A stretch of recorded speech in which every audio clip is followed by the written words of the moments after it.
Olá a todos, muito boa tarde.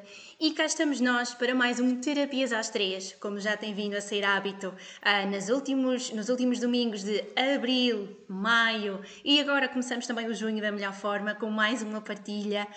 Bem-vindos neste domingo, o 1º de junho, que esperemos esteja a correr bem, que esteja a dar para descansarem. E agora, como prometido aqui com o nosso formato do Terapias às 3, queremos, lá está, fazer-vos companhia no fim do almoço, antes do lanche e deixar-vos aqui mais algumas partilhas daquilo que é o meu trabalho também enquanto terapeuta da fala e enquanto CAM. É disso que hoje vamos falar, efetivamente, o que é ser CAM, um termo ainda desconhecido para muitos, um trabalho que vou conciliando com o facto de ser terapeuta da fala, pois este trabalho relacionado com a amamentação e com o aleitamento materno é uma das áreas de intervenção do terapeuta da fala enquanto profissional, mas a que juntei também o papel de CAM, para quem não sabe, começamos já por esclarecer também aqui o termo, conselheira em aleitamento materno. E vamos falar um pouquinho sobre o que é ser CAM, porque é que falamos tanto em aleitamento materno em vez de amamentação, porque este termo, vamos dar-vos um bocadinho a conhecer como é que nós trabalhamos, com quem intervimos, mas efetivamente este projeto continua a ser sempre pelas famílias, pelos pais, pelos professores, pelos educadores, mas efetivamente é um trabalho que é feito muito no núcleo da família, não só com as mães, que é algo bastante importante. Portanto, sejam bem-vindos.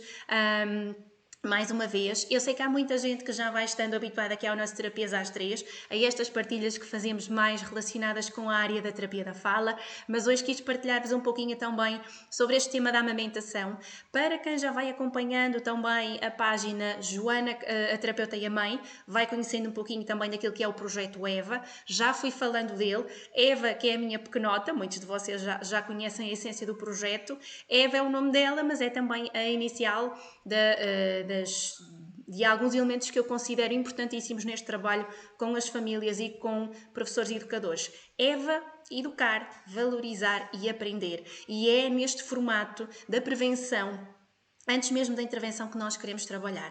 A amamentação é um dos temas que está inerente também ao nosso projeto EVA, que comemorou um ano na passada segunda-feira, portanto, iniciou-se no dia 1 de junho de 2019, quer pelo Facebook, quer pelo Instagram, basta colocarem o hashtag Projeto EVA Dicas, concretamente aqui com o tema da amamentação, pesquisem por Projeto EVA Amamentação, por aleitamento materno, vão ter muitas informações, pois este é um trabalho que me apaixona muito e é uma das áreas também mais queridas com que vou trabalhando, precisamente porque me coloca no caminho muitos bebés e muitas famílias. Ora, como é que nasceu aqui esta paixão pelo aleitamento materno? Portanto, para quem já me vai conhecendo, sou Joana, sou terapeuta da fala, sou mãe da pequena Eva, prestes a completar 4 anos, e estamos prestes a completar 3 anos de CAM.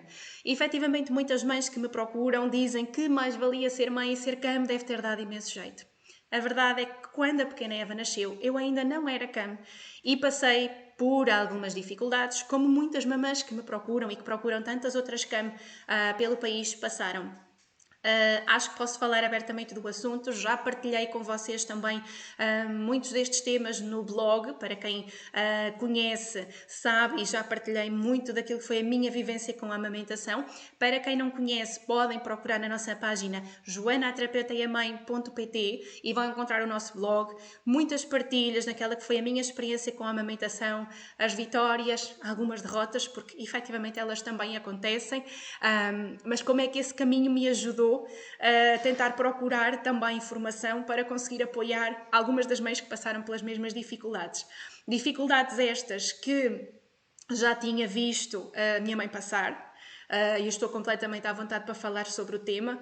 Portanto, sim, efetivamente ser mãe e ser CAM, olá Elizabeth, mais uma cama excelente aqui no distrito de Coimbra, a nossa Elizabeth Costa, tantas outras que são magníficas no seu trabalho. A nossa Tânia, eu vou aproveitar para falar de vocês todas, porque a equipa é magnífico, o nosso grupo de formação foi fantástico. A nossa Tânia, que tantos de vocês conhecem, do projeto Baby Signs e que tem dado formação a tantas colegas, é também CAM, foi este caminho que nos cruzou. A minha querida Rosa Gonçalves, no Calinho do Bebê, tantas, Raquel, tanta gente bonita que se cruzou no meu caminho, e tudo por causa da formação de conselheira em aleitamento materno. Portanto, muitas famílias bonitas, muitas colegas que têm estado no meu caminho. Obrigada a vocês também, porque mesmo no nosso cantinho eu sei que vamos fazendo a diferença com algumas famílias, e esta é sem dúvida a melhor recompensa que vamos colhendo, sem dúvida. E portanto eu estava a partilhar com vocês que estas dificuldades já foram vividas, e fui ouvindo muito daquilo que foi a história da amamentação com a minha mãe, comigo, há 31 anos atrás. Tenho também uma irmã mais nova, e acompanhei também o que eram as dificuldades, o que era o stress de ir pesar uma pequenina que dependia do aleitamento materno, e as dificuldades com que a minha mãe se debatia. E hoje vou partilhando também muitos desses testemunhos com mães que às vezes apenas conheço aqui pelo Facebook ou pelo Instagram, porque ser CAM é estar perto. Ser CAM é conseguir acompanhar às 8 da manhã, às 8 da noite. Nem sempre é fácil porque há muita coisa para conciliar, mas as mamãs e as famílias que vou acompanhando e com quem vou estando sabem que sempre que eu consigo respondo na hora, e se não consigo é porque efetivamente o trabalho é bastante e não me movo só nesta questão da amamentação, mas têm ficado muitas relações bonitas associadas a este caminho. Um projeto que também alguns de vocês se calhar já vão começando a ouvir falar, e no qual também estou envolvida, é o projeto Mães de Tribo, um projeto que não é da minha autoria, é um projeto de uma querida amiga, a Paula, amiga do Facebook, porque efetivamente não nos conhecemos. Ela, a minha Rosa, boa tarde, que ela chegou agora aqui também ao Facebook, um beijinho, já falei de ti, já falei do nosso percurso bonito em conjunto, está a Elizabeth também, é tão bom saber que estamos juntas nesta missão pelas famílias. Olha, entretanto eu perdi, porque é tanta emoção de ver tanta gente bonita aqui no nosso percurso, no nosso caminho. É tão bom saber que este trabalho está realmente a dar frutos. E o projeto Mães de Tribo que estava a falar-vos é precisamente esse reflexo também. A Paula quis lançar este projeto Mães de Tribo, e uma tribo é isto mesmo, é um grupo que está próximo, é um grupo que está sempre lá. E a ideia da Paula foi simplesmente magnífica, foi criar pequeninas tribos em diferentes localidades do país, e aqui para Coimbra fiquei muito feliz quando me surgiu o convite, isto porque eu já estava em contacto com algumas mamãs, e no nosso espaço íamos dinamizando alguns workshops, em alguma formação também. E então, desde outubro do ano passado, 2019, temos promovido grupos mensais. Só nos parou em março esta situação de pandemia, mas entretanto, abril, maio, este mês mesmo, vamos continuar também no formato online, porque não é por esta situação que deixamos de estar próximas. É um grupo com quem partilhamos imenso pelo WhatsApp também, portanto é um grupo que está sempre lá. E é esta a ideia de partilha que me encheu o coração, e eu não podia dizer que não à Paula. Portanto, um grande beijinho para ela também, obrigada pela iniciativa. E há mamãs magníficas a fazer este trabalho aqui tão pertinho em Coimbra, mamãs de Viseu, a querida Cláudia Quintão está também com vocês. Temos muita gente bonita à volta deste projeto. E, efetivamente, muitas das mamãs procuram-nos por este tema, pelo tema da amamentação. Como partilhava há pouquinho com vocês, então, sou CAM praticamente há 3 anos, e desde então tenho conhecido imensas famílias, imensos bebés. Terapeuta da fala sou mais ou menos há 9, e desde que fiz a minha formação de base, que percebi que nós poderíamos também trabalhar com bebés. Então, desmistificando e aproveitando também aqui o tema, há muito aquela ideia que o terapeuta da fala trabalha com as crianças que têm dificuldade em dizer alguns sons, que começam a falar mais tarde, pessoas que gaguejam. Felizmente, hoje em dia, já se vai tendo a ideia que o terapeuta da fala também trabalha com adultos, em casos de pós-AVC, em tantas outras situações, casos de voz, e aos pouquinhos vai-se sabendo também que também trabalhamos com os mais pequeninos, às vezes primeiro dia de vida. E, portanto, é isto, ser terapeuta da fala, é conseguir acompanhar o percurso de vida do ser humano, é conseguir estar em todas as faixas etárias. Claro que vamos nos especializando mais ou menos em algumas situações, particularmente vou trabalhando também com a população adulta, mas o meu público-alvo maioritário são as crianças. Não trabalho, nem nunca trabalhei numa unidade de neonatologia, mas há colegas que trabalham e que fazem um trabalho excepcional, algumas que eu vou vendo de vez em quando também passam por aqui e é uma honra, e fazem um trabalho muito digno com as famílias.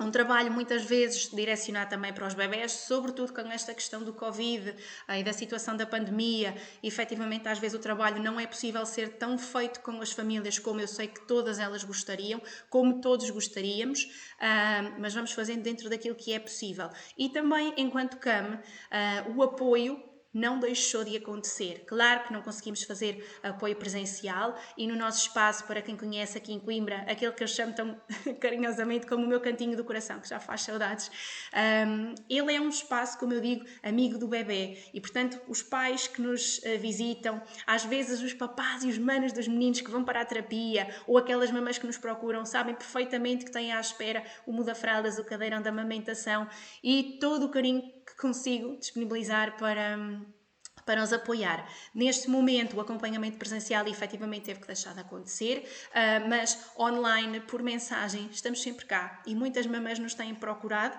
e, claro, mesmo às vezes sem ver os bebés, mesmo sem conseguirmos às vezes avaliar aquilo que é uma pega, para quem não está tão familiarizado com o tema, como é que o bebê agarra o seio da mãe, vamos sempre tentando estar alerta por vídeos, a tecnologia tem-nos facilitado imenso a vida e, portanto, esta missão enquanto CAM não se deu. Aproveito para deixar também um grande agradecimento e um carinho muito especial a todas as profissionais excepcionais da SOS Amamentação, que foi a associação que nos formou, segundo os preceitos da OMS, a Organização Mundial de Saúde, e a Unicef, e que duas instituições tão generosas naquilo que é a partilha, naquilo que é o trabalho pela saúde, pelas crianças e pelas famílias. Portanto, é com o maior orgulho que digo que fui formada por elas.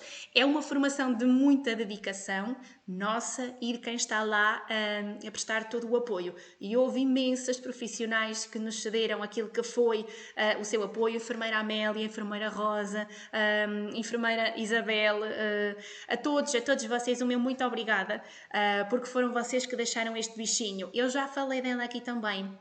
A nossa Raquel Duarte, que no fundo foi aqui em Coimbra quem reuniu este grupo fantástico de tantas mamãs, nunca me esqueço que foi esta vontade imensa que eu tinha de fazer a formação e de repente a Raquel vem com a proposta irrecusável e então lá fomos nós, muitas de nós, com os nossos bebés na altura da formação, a amamentar ao mesmo tempo que íamos aprendendo, mas efetivamente a formação faz-se de prática e portanto há 3 anos começou esta aventura magnífica. Felizmente tive pessoas bonitas do meu lado que me ajudaram a ultrapassar alguns problemas na amamentação, nomeadamente a enfermeira Margarida, muitas pessoas que foram passando pela maternidade também aqui em Coimbra, que foram dando o apoio, uns profissionais mais que outros, pois infelizmente nem sempre o tempo é o mais disponível, mas vamos tendo profissionais de louvar e a quem nunca podemos esquecer o agradecimento. E uma pessoa também especial, o Carlos, o meu companheiro, o pai da Eva, que eu costumo dizer que foi a minha primeira cama. Foi aquela pessoa que me punha a Eva no colo, que me ajudou, porque realmente é assim, desculpem, mas quando nós falamos de amamentação, para mim é um tema que me toca imenso, porque senti as dificuldades e sei que cada mamã que nos contacta está num desespero imenso, muitas delas mamãs de primeira viagem, e sou completamente solidária com os vossos medos, com os vossos anseios, porque também eu passei por eles. Olha, tenho aqui a Catarina Sanganha a perguntar-me quais são as principais dificuldades e eu já vou passar um pouquinho por aí, porque aparecem-nos mamãs com pedidos dos mais variados. Voltando só um pouquinho atrás, à questão de ser terapeuta da fala, eu dizia-vos que há muitas colegas a trabalhar nas unidades de neonatologia, muitas delas a apoiar situações clínicas um pouquinho mais complicadas. Ou seja, o trabalho que nós fazemos enquanto terapeutas, muitas vezes, embora queiramos envolver a família, acaba por, sobretudo, ser mais direto com o bebê. Claro que há colegas que vão trabalhando direto ou indiretamente com a família. Muitas vezes temos mamãs que são exímias e que estão lá a fazer a extração do leite materno, porque nem sempre, quando uma mamã não consegue amamentar, não é uma sentença que não consiga dar o seu leitinho. Daí que nós falamos nesta distinção e que eu gosto muito de deixar clara: a amamentação e aleitamento materno. A amamentação é efetivamente aquele que todos mais temos presente, aquele conceito em que a mãe coloca o bebê no seio e é o bebê diretamente que faz a ordenha e a extração do leite, mas por outro lado, temos situações de bebés que nunca estiveram ao peito ou pelo menos que tivessem feito uma sucção, uma amamentação efetiva, mas que estão ali, que vão estando junto das mães, porque é isso, a amamentação é tudo, é colo, é conforto, é carinho, é calor, é o contacto.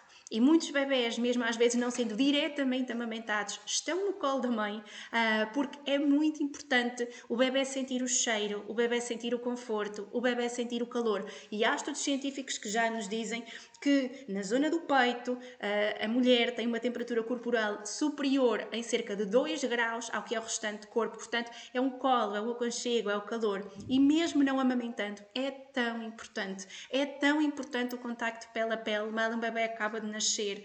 E, infelizmente, esta situação tem-nos dificultado aqui esta questão. Foi levantada muita a discussão de uma mãe não poder ficar logo com o bebê, não poder amamentar, e é tão importante para o vínculo. Claro que temos que ser adaptáveis aos novos tempos, mas se puderem, se conseguirem, se a vossa maternidade o permitir, peçam este contacto pele a pele, peçam esta possibilidade de o bebê ser amamentado na primeira hora de vida, se assim for a vossa vontade. Porque quando falamos em amamentação, e apesar de eu ser conselheira em aleitamento e gostar e saber as vantagens do aleitamento materno, nunca nos devemos esquecer que o aleitamento materno e a amamentação só funcionam efetivamente bem quando a mãe o deseja, quando a família o apoia e quando o bebê também colabora. Portanto, é uma díade, é uma equipa. Há mamãs que fazem a escolha de não amamentar, iremos respeitar. Há aquelas que querem, que sentem dificuldades, pois estamos cá para as apoiar. E, efetivamente, há pequeninos, às vezes nas unidades de neonatologia, que não têm os reflexos ainda para ajudar na amamentação, o reflexo de tosse, o reflexo de proteção. Bebés, muitas vezes prematuros, que nós sabemos, estão nas incubadoras, mas em que mesmo não sendo amamentados, é possível que a mãe faça a extração do seu leite com uma bomba, manualmente, e vá cedendo este leitinho ao bebê. Sabemos, efetivamente, que dar leitinho materno no primeiro, sobretudo nos primeiros 6 meses de vida, em exclusivo, e até aos 2 anos, como muito bem recomenda a OMS, é a melhor vacina, é o melhor cuidado, é a melhor proteção que podemos incutir aos nossos pequeninos. Há variadíssimos estudos que relacionam a menor prevalência de otites, de problemas auditivos nestas crianças que são amamentadas. Crianças, por norma, e claro que haverá sempre exceções, que começam a verbalizar mais cedo, porque toda a estrutura envolvida na fala e na produção da linguagem está envolvida também.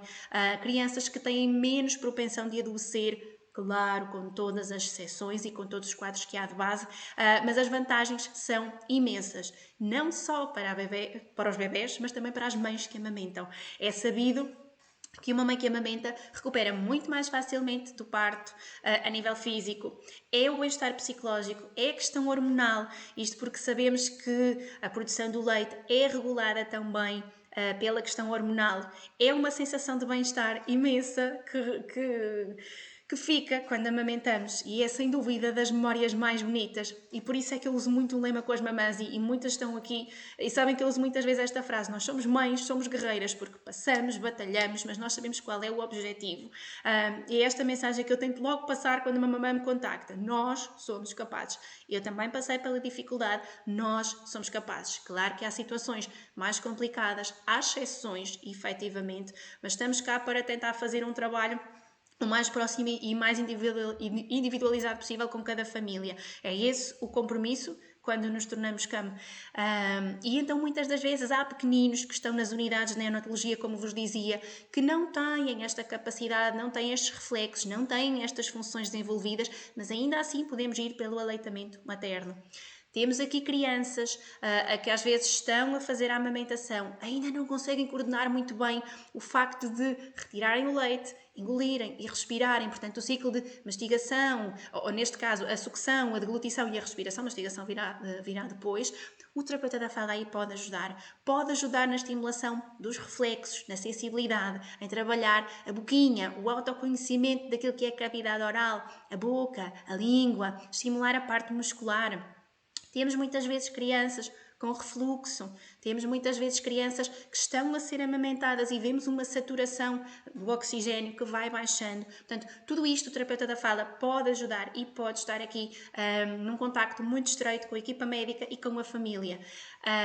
Efetivamente, eu tenho a certeza que quando somos terapeutas da fala e conseguimos também a modalidade de CAM, conseguimos fazer um trabalho muito importante também com as famílias. Mesmo aquelas CAM que não são terapeutas da fala, o nosso propósito, e tenho os colegas aqui que estão a assistir, é isto: o trabalho não é só com a mãe, idealmente não deverá ser só com a mãe, deve ser com a família.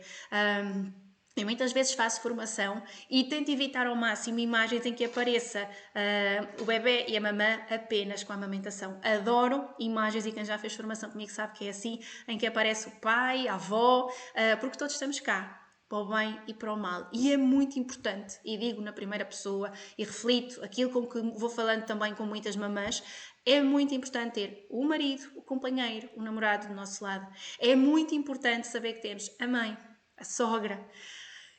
E temos muita coisa que pode influenciar para o bem e para o mal. Portanto, a mãe, sobretudo, e esta é uma mensagem que eu deixo de coração para vocês que são mães e que me estão a ouvir: sigam o vosso instinto. Os profissionais de saúde sabem, uns estão mais atualizados com esta informação do que outros, alguns tentam, muitas das vezes, simplificar e introduzem leite artificial, leite de fórmula. Temos muitas formas de lhes chamar.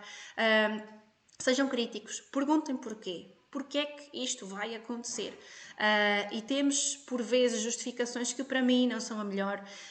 Muitas mamãs, muitas famílias são resilientes e perguntam porquê. E já me aconteceu situações, e partilho muitas vezes isto com isto também nos workshops, porquê é que um bebê que aumenta 19 gramas numa semana está bem e se na semana a seguir só engorda 17 tem que introduzir leite artificial? Porquê?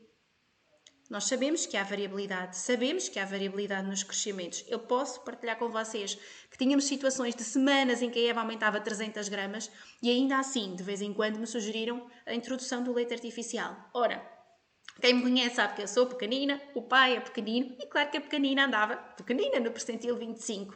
Temos que ser críticos, olhar para os pais, olhar para a estrutura da criança. A criança está a desenvolver-se bem?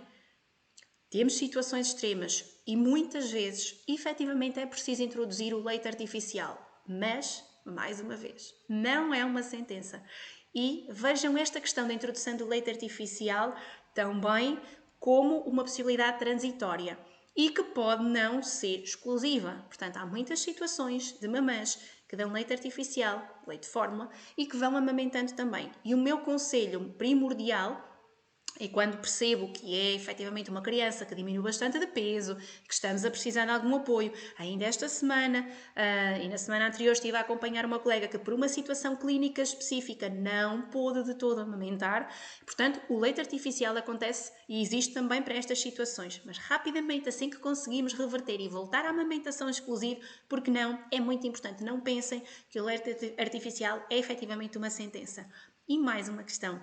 Muitas das vezes os mais pequeninos não conseguem fazer a extração do leite, a mãe tem dificuldade com o peito, temos fissuras, temos rachaduras e há bocadinho alguém perguntava que tipo de dificuldades é que nós auxiliamos.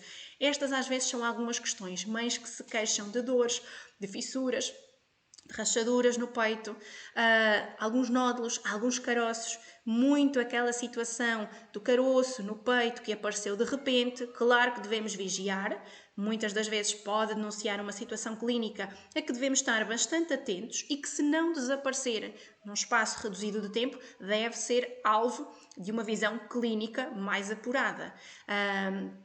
Temos muitas vezes a situação dos ductos entupidos, ou seja, o bebê não faz o total esvaziamento dos ductos. Para quem conhece um pouquinho a anatomia da mama, ou para quem não conhece, imaginamos a mama com o mamilo, não é? E vão alguns ductos com leite que vão sendo estimulados pelo bebê, mas por vezes há um ou outro ducto que não é tão bem estimulado, alguns dos canais que levam leite, e pode começar a haver algum acumular que faz um nódulo. Às vezes é um pequenino pontinho branco no mamilo, e que eu não recomendo furar. Há muita gente que diz furar, aí, na minha opinião humilde, acho que estamos a expor o peito e a abrir, e eu passei pela situação 2 vezes, amamentar, amamentar. Às vezes em 2, 3 dias o pontinho branco desaparece. Amamentar porquê? É uma situação em que não precisamos de medicação. Claro que dói um pouquinho no início a fazer a pega, mas depois o leite vai fluindo e naturalmente é o próprio bebê que vai ser o nosso melhor medicamento, porque vai puxar o leitinho e vai estimular aquele canal que não está estimulado.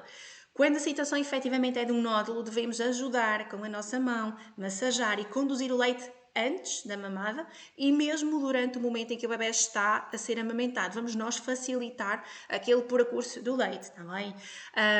Atenção, que outro tipo de dificuldades é que acompanhamos também?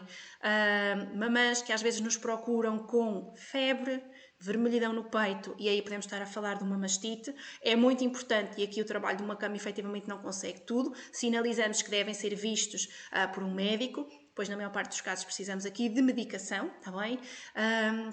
Situações de candidíase, um fungo, é preciso muitas vezes ir à medicação também. Falem com o médico, há medicação. Deixo ainda mais uma nota importante. Mamãs que estejam a ser medicadas e que por vezes pensem que é uma sentença de não poderem amamentar, há medicação que permite a amamentação. Muitas delas não têm explícito na bula, mas se procurarem no site lactância, conseguem ter acesso a tudo o que é compatibilidade dos medicamentos com a amamentação. Estando a amamentar e necessitando de ser medicadas, façam essa referência ao médico. Perguntem se não há uma outra substância que seja compatível, porque efetivamente, e como eu dizia, a semana passada tive essa prova que mesmo, há certas medicações que permitem ser tomadas, permitem a mãe fazer a sua reabilitação e manter-se bem, porque efetivamente podem surgir problemas de saúde, mas manter a amamentação e passar essa situação rapidamente estabelecer-se novamente a amamentação em exclusivo. Portanto, temos muitas destas situações, Catarina. A Catarina que há pouquinho me perguntava que tipo de dificuldades auxiliamos. Muitas vezes, então, é uma mãe que se queixa de uma fissura, de uma rachadela, de uma mastite. Muitas vezes somos nós que vamos falando com as mães e percebendo estas características e que aconselhamos, por exemplo, como há bocadinho eu falava na questão do nódulo, o que é que devem fazer, e pode ser uma solução caseira. Muitas vezes as rachadelas, as fissuras, têm aqui a ver com uma má pega, ou seja, o bebê que não está a fazer um abocanhar correto do peito, e aí tentamos sempre perceber como é que está a pega, presencialmente, com o vídeo, com fotografias.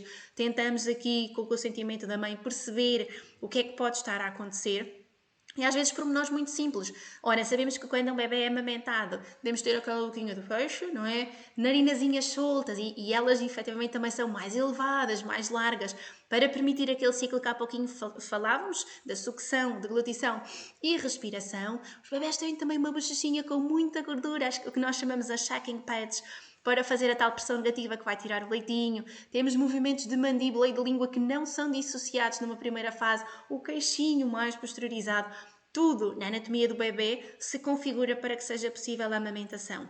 Se alguma destas características não estiver bem feita, o bebê não tiver o nariz livre, que permita a respiração, o bebê que não tem o lábiozinho bem posicionado, muitas vezes há bebés que fazem isto, então ajudar abrindo ligeiramente o lábio de baixo vai fazer com que a pega seja mais efetiva, tá bem?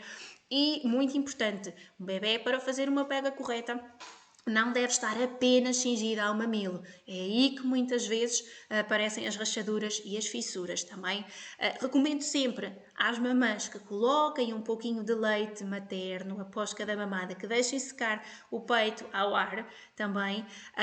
E efetivamente às vezes nem precisamos de recorrer a substâncias que ajudem a fazer a cicatrização, porque estabelecendo uma boa pega, passando o leitinho no final da mamada, muitas vezes resolvemos. Claro que temos situações mais complicadas e então aí temos sempre os discos de hidrogel, podemos recomendar uma massagem, podemos recomendar uma outra substância, normalmente a vitamina B, e temos aqui várias marcas que já disponibilizam produtos bastante bons, uns que devem ser retirados antes de voltar a oferecer o peito ao bebê, outros que podem permanecer, não é? Isto também aconselhamos a quem nos procura.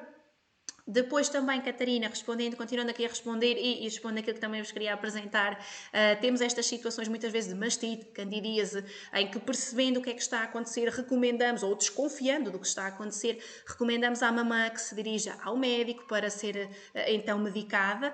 e de maneira a que esta situação afete o mínimo possível a questão da amamentação. E temos casos de muito, muito sucesso.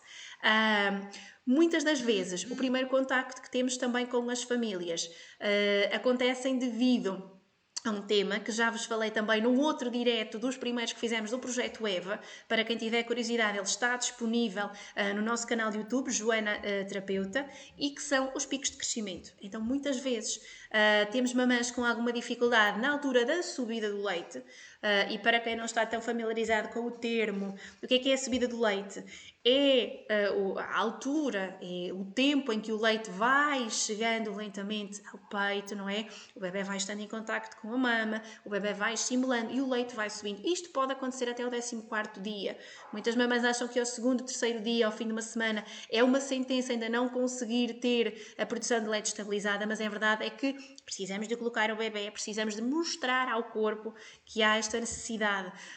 E ficou-me esta frase, já não sei onde é que eu ouvi a primeira vez, mas a verdade é esta: o corpo da mulher, a mama, não é um armazém, mas é uma fábrica. E quanto mais o bebê estimular, ou quanto mais nós estimularmos com a extração, mais leitinho vai ser produzido, está bem? Portanto, aquela questão do leite ser fraco, de termos pouco leite, é muito importante que as mamães saibam que esta situação, quanto mais estimularem o peito, maior vai ser a produção.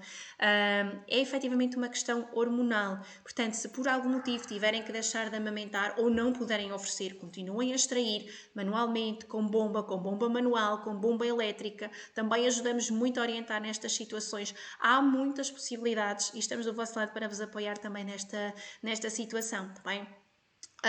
Então, muitas vezes, para além desta dificuldade da subida do leite, ali aos 10 dias, 7 a 10 dias, às vezes 3, 4 semanas, bebés às vezes aos 3, 6 meses, às vezes uns têm o pico mais expressivo aos 9, mas todas estas fases que eu vos disse coincidem com picos de crescimento. Então temos muitas vezes mamães que me dizem: oh Joana, de repente eu senti o peito mais mole, ou ele ficou com muito mais fome, parece que não fica satisfeito. Efetivamente o meio de crescimento é isto mesmo.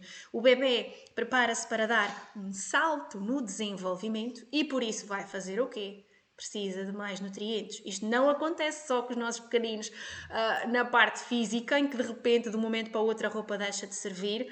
E efetivamente está tudo relacionado, porque se eles crescem é porque em algum momento tiveram uma maior necessidade alimentar. Claro que é sempre mais fácil a mãe assumir que está a ficar sem leite, que a culpa é dela, que o bebê não fica satisfeito porque o leite está a ficar fraco. O que acontece nestas situações é que às vezes há mamadas que duram o dia inteiro. O bebê vai para uma mama, vai para a outra, vai para a outra, vai para a outra e nem sempre está a mamar e deixa-se dormir, o que também é normal, porque como dizíamos há pouquinho, o bebê procura aconchego, calor, procura colo. E temos situações, e eu passei também por elas, há alturas do dia em que não paramos de amamentar. A necessidade é tão grande que mal está um peito esvaziado, há um pequenino sono, voltamos à amamentação. Durante a noite a mesma coisa. E então vamos a perceber que passado um tempo o bebê vai dar um salto no crescimento e um salto no desenvolvimento. Normalmente acontece isto muito antes de fases também decisivas, antes do primeiro sorriso, o sentar, o gatinhar. E, portanto o corpo precisa de mais. Também é muito importante dizermos uma coisa: o estômago dos pequeninos vai crescendo com eles. Então é normal que um bebê mais pequenino tenha um estômago às vezes do tamanho de uma cereja, de um alperce, e que esse estômago vá crescendo. Portanto, o bebê vai ser muito mais exigente e se cresce, o estômago cresce, vai precisar de mais leitinho. E portanto, a mensagem que ele dá ao corpo é: mamadas mais frequentes. É completamente normal um bebê que normalmente se calhar até pode mamar de 2 em 2 horas ou de 3 em 3, de repente começar a mamar de hora a hora, ficar mais impaciente, querer o peito e depois não sabe se pega, se larga. É completamente normal, é aquela sofreguidão, porque se muitas mamães não sabem o que é um pico de crescimento, os bebés também não sabem, só sabem que têm aquela vontade imensa. E muitas vezes os pais dizem: parece que ele já não sabe pegar e fica tão sôfrego e se calhar só que já não tenho leite. Não, às vezes o desespero é tão grande que aquele selo, aquela pega que deveria acontecer não é intuitiva, não é feita logo à primeira e parece que o bebê fica mais irritado, está bem? Portanto, não se esqueçam, picos de crescimento, nomeadamente dos 7 aos 10 dias, 3 a 4 semanas, 2, 3 meses, o pico dos 5, dos 6, o dos 9, que coincide aqui com a ansiedade de separação. Podem então ver no nosso canal de YouTube Joana a Terapeuta, tivemos um direto só sobre a questão dos picos. Temos um texto no nosso blog que eu vou deixar também aqui partilhado.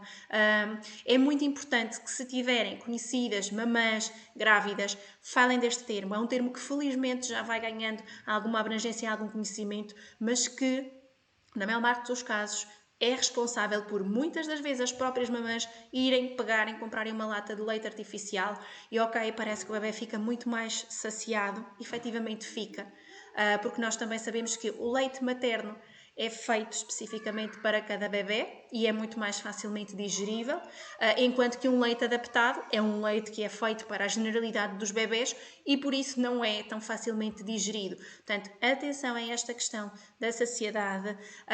Eu sei que é um tema que provoca muitas reações. Já houve um texto no blog que motivou alguns comentários de mamães que efetivamente só conseguiram ultrapassar a situação desta forma. É completamente legítimo. Podem voltar à situação da amamentação se efetivamente quiserem. Nós, quando falamos de amamentação e mostramos todas as vantagens, não estamos a julgar quem não opta por este caminho, porque há muitas situações em que efetivamente as mulheres não querem, não se adaptam às rotinas das famílias, mas o nosso dever será sempre informar as vantagens para que cada pessoa possa fazer a sua escolha informada. Também. Então esta situação dos picos de crescimento muitas das vezes motiva aqui o procurar o leite artificial. Portanto, é bom que as pessoas estejam informadas para saber que isto acontece e que não é de forma nenhuma o corpo que está a falhar e a deixar de produzir o leite. Então, associar este conhecimento do que é um pico, de quais são os principais problemas que podem acontecer também com a mama. É importante que a mulher conheça o seu corpo, conheça tudo isto que pode acontecer, ajuda na segurança da própria mulher e ajuda a que essa segurança seja transmitida aos mais pequeninos, porque passa sob a forma da nossa tranquilidade. Vamos imaginar uma outra situação também, o regresso ao trabalho. Muitas das mulheres ficam mais inseguras aqui com o regresso ao trabalho e vocês estão a ouvir a minha pequenota que vai com uma alegre canção pelo corredor fora. Projeto Eva também é isto. Então, mais uma vez, não se esqueçam, o regresso ao trabalho não tem que ser uma sentença. É possível, mais uma vez, que se a mamãe quiser, se a família quiser, fazer a extração do leite, oferecer o leite e, mais uma vez, não temos que nos cingir ao biberon. Este dá-nos panos para a manga também. Isto porquê? Sabemos que uma criança, quando quer manter, ou quando os pais querem manter, sim, foi tarde, minha querida, olá, cá temos a nossa amiga do projeto Ler Contente. Eu digo sempre, procurem, porque é um projeto delicioso e vão gostar de conhecer, para quem não conhece. E, efetivamente, é outro dos timings, porque as mamães nos procuram bastante. Porque acham, e lá está, há pouquinho eu dizia que a OMS recomenda a amamentação exclusiva até aos 6 meses, mas sabemos que há mães que ali aos 4 meses regressam ao trabalho. Então, mais uma vez, há a possibilidade de fazer a extração do leite e oferecer ao bebê das mais variedíssimas formas. No início, recomendo muito que o leitinho seja oferecido, por exemplo, pelo copinho, pela colher. E quando falamos num copinho, eu depois posso disponibilizar também a imagem. Há uns copinhos muito pequeninos da Medela, que é uma marca que eu não tenho qualquer vínculo, mas que eu adoro, sem querer muito falar de marcas, mas eu vou-vos deixar depois aqui uma imagem. É um pequenino copinho que nós encostamos ao bebê e o que ele faz é mesmo com a língua, parecem uns gatinhos.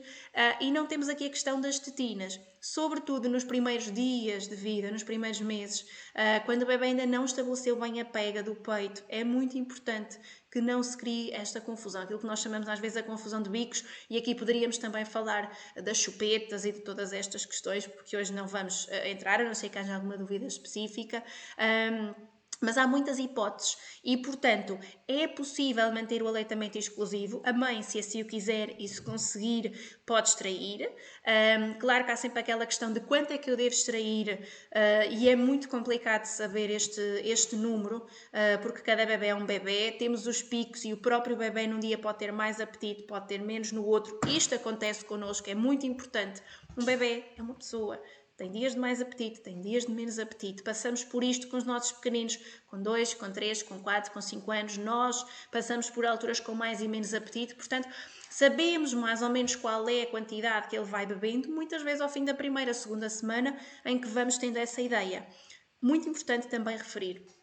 A quantidade de leite que nós conseguimos extrair manualmente ou com recurso à bomba, à partida será sempre inferior àquela que o bebê vai conseguir extrair quando vem diretamente ao peito.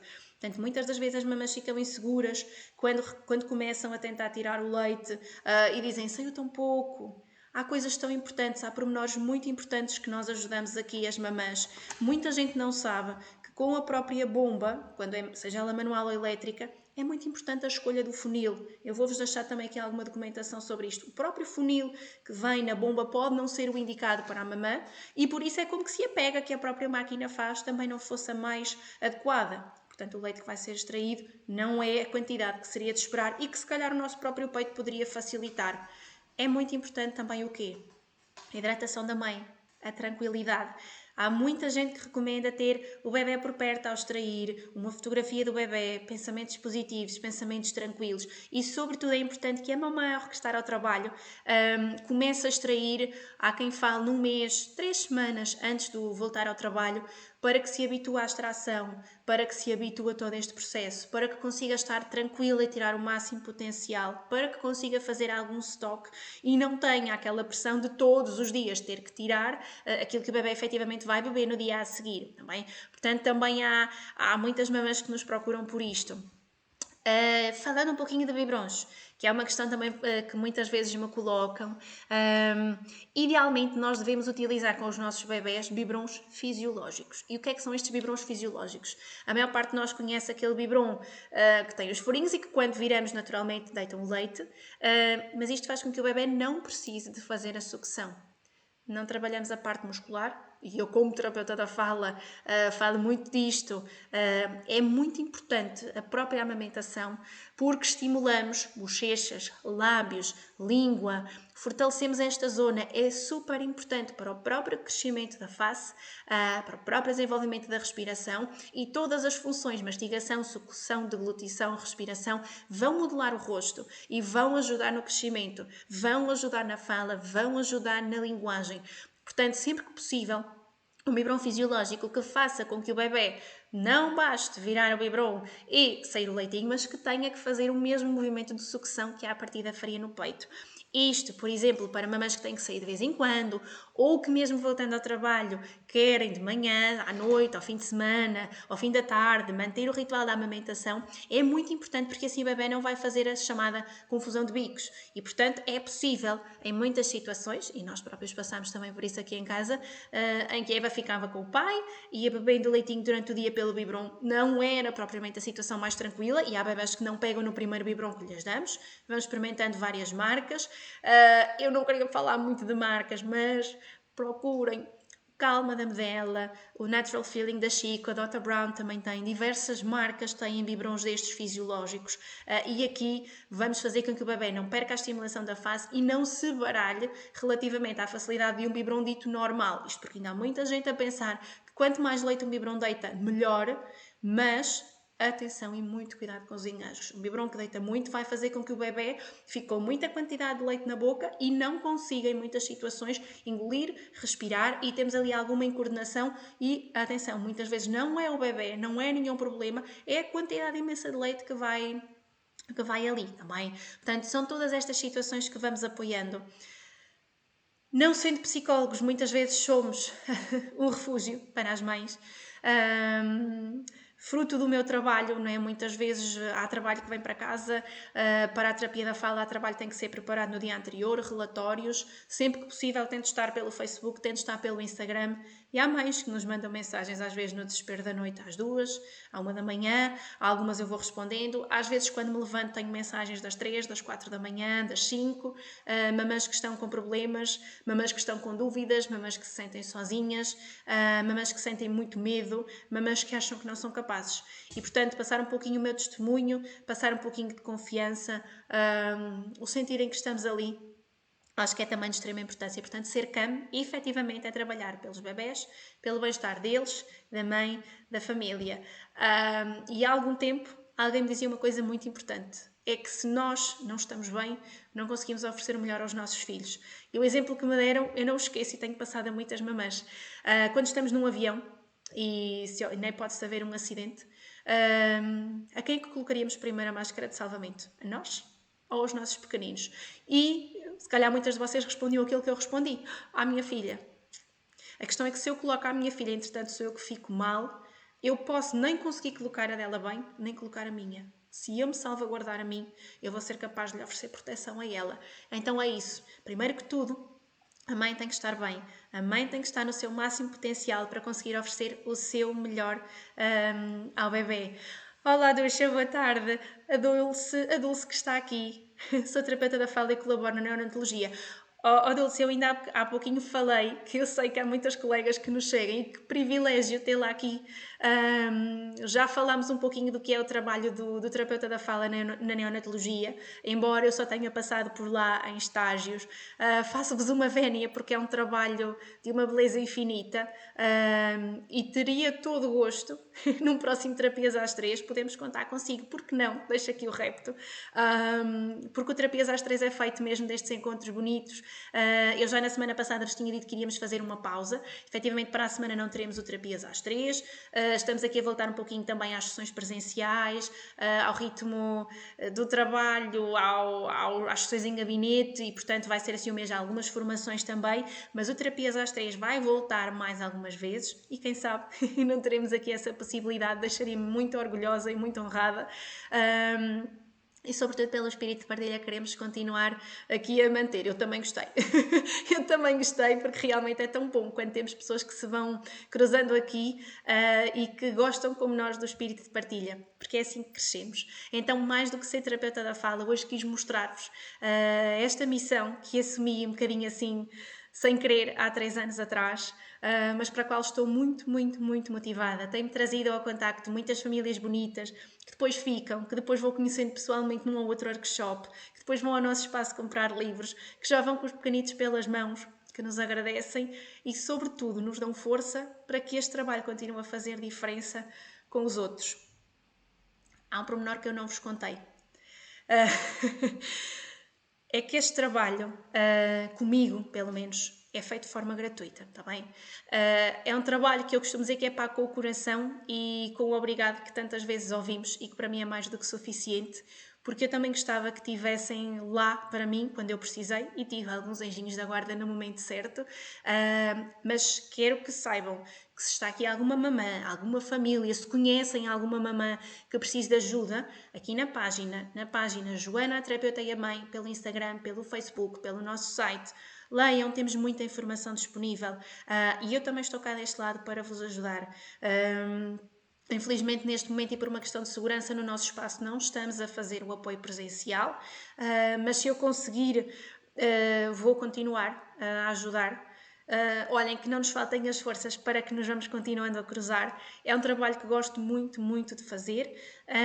Temos situações muito específicas de colegas que cobram a deslocação. Eu, por acaso, nunca me aconteceu uma situação dessas, mas à partida iríamos também fazê-lo, não é? Só porque teríamos o gasto. Sei que há quem cobre, sei que há filosofia de algumas das associações que dão a formação que este apoio seja voluntário e gratuito. Claro que todos temos a nossa situação. Enquanto eu puder fazer desta forma, assim será. E por isso, contem sempre comigo, está bem? Espero ver-vos muito em breve aqui no nosso Terapias às 3. Já sabem, tivemos aqui cerca de 2 meses de partilhas. Estão todas guardadinhas no nosso canal do YouTube Joana, a Terapeuta e a Mãe. Aqui no histórico da nossa página www.facebook.com/Joana a Terapeuta. No outro Facebook, Joana a Terapeuta e a Mãe. Continuem a acompanhar-nos com o nosso projeto EVA.